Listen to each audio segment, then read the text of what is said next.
Et voici donc un panorama de la vallée sud du Mont Ventoux, de l'autre côté par rapport à tout à l'heure. Donc là on va aller essayer de chercher le début du chemin de petite randonnée qui nous permet de redescendre jusqu'à Sainte-Colombe. Voilà, donc juste en dessous de la station, quand on commence à descendre, on a la chapelle.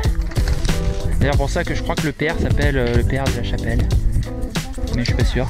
Et donc on va redescendre par ici, plein sud, pour aller retrouver Sainte-Colombe, un petit village au pied du Ventoux, pas très loin de Bédon.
On passe régulièrement ici à côté de vestiges, des ruines, d'anciennes cabanes.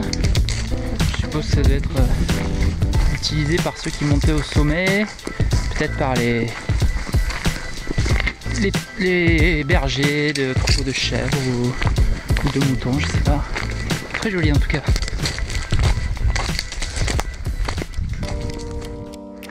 Bon, il est 16 h, on descend toujours. Ça fait des heures qu'on essaie de faire une pause, mais en fait on n'y arrive pas parce que dès qu'on s'arrête, on est envahi par les guêpes et il y a Lucide qui s'est fait piquer.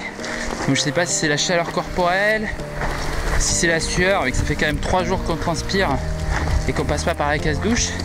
Mais en tout cas, voilà, dès qu'on s'arrête une seconde, on est envahi. Donc voilà, on commence à fatiguer un peu, c'est un petit peu rude. Mais on continue, on espère que en avançant le plus possible, on finira par être suffisamment loin de la forêt ou loin de je ne sais quoi, qui fait qu'on pourra se poser un peu.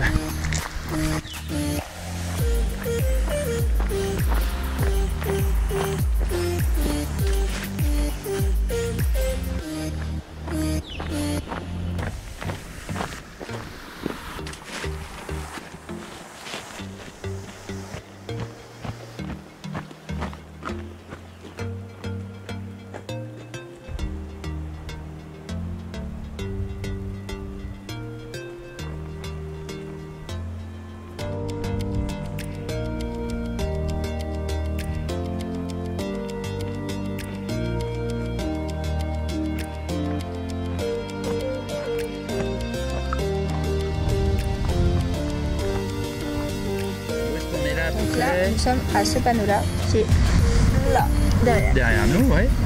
Hop, du coup, le père, je pense qu'il fait vers tac, tac, tac, tac, pour rejoindre Sainte-Colombe. Ouais, que, tu vois, ça c'est ce qu'on avait prévu à la base. Voilà, parce que ouais. là, Plassans, c'est ici. Exact. Et Sainte-Colombe, donc premièrement, ça nous ferait passer par de la route pour aller jusqu'à Plassans. Oui, c'est ce que j'avais prévu au départ, mais c'est peut-être pas forcément la meilleure idée. Deuxièmement, bah, je crois que c'est plus long que de faire ça. Parce que ça c'est le GR du coup. Ça c'est le GR, sauf que le truc c'est que ici ça monte un petit peu. Oui bah ça c'est pas grave, de toute façon c'est pas dit que sur la route de l'autre côté là-bas ça monte pas un petit peu aussi hein. Ouais peut-être. Donc on bifurque sur le GR 91 et on tire jusqu'à Flassan. Et GR 91 je crois que c'est celui qui est dans le livre des prophéties. Et oui, si je dis pas de bêtises. C'est lui qu'on a pris pour partir jusqu'à... C'est ça? Ouais, c'est celui qu'on a pris pour partir. Alors je vais jeter un petit coup d'œil au guide des prophéties. Et puis on se retrouve pour savoir ce qu'on va faire vraiment. Donc, nous revoilà partis sur le GR, on a quitté le PR. Bon, on pense qu'on est sur le 91. Même si je trouve ça quand même bizarre que le poteau qu'on avait juste derrière nous ne soit pas marqué dans le livre des prophéties. En général, les prophéties ne se trompent pas. Mais on va le suivre, de toute façon il va en direction de Saint-Estève. Saint-Estève qui est par contre lui sur le tracé. Donc on ne prend pas beaucoup de risques. On continue comme ça et puis on fait le point dans un moment.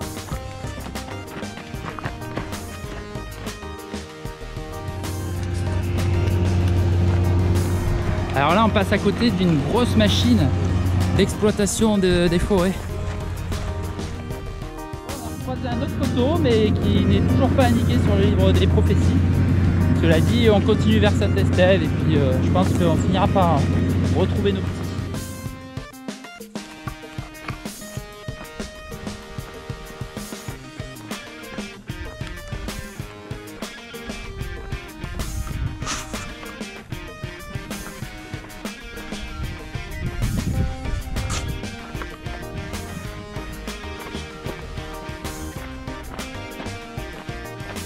Bah quoi?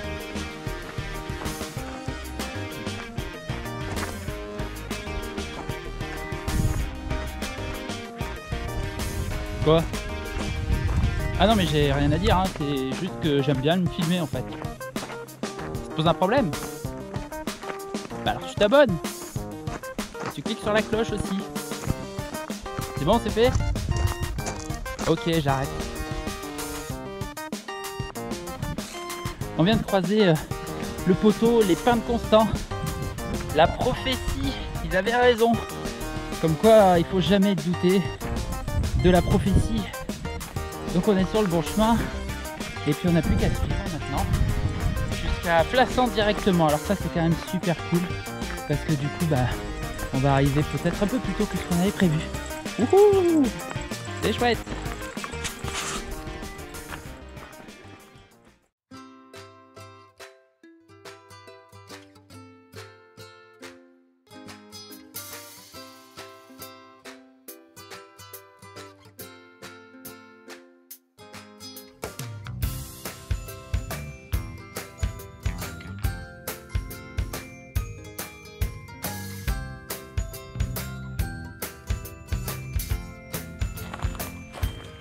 Voilà, ça c'est ce qu'on trouve juste au bord du chemin de rando.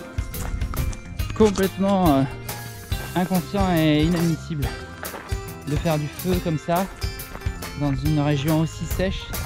C'est complètement interdit, c'est très dangereux. Ça risque de mettre le feu à tous les alentours. Donc voilà, si vous faites des randonnées en forêt, dans le sud, en Provence et dans beaucoup d'autres régions d'ailleurs, jamais de feu. Si vous devez manger ou quoi, ben, prévoyez ou bien des repas froids ou faites des ravitaillements. Merci.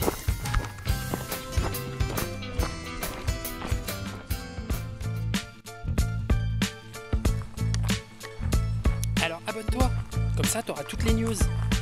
Et puis partage aussi. C'est cool. Ciao.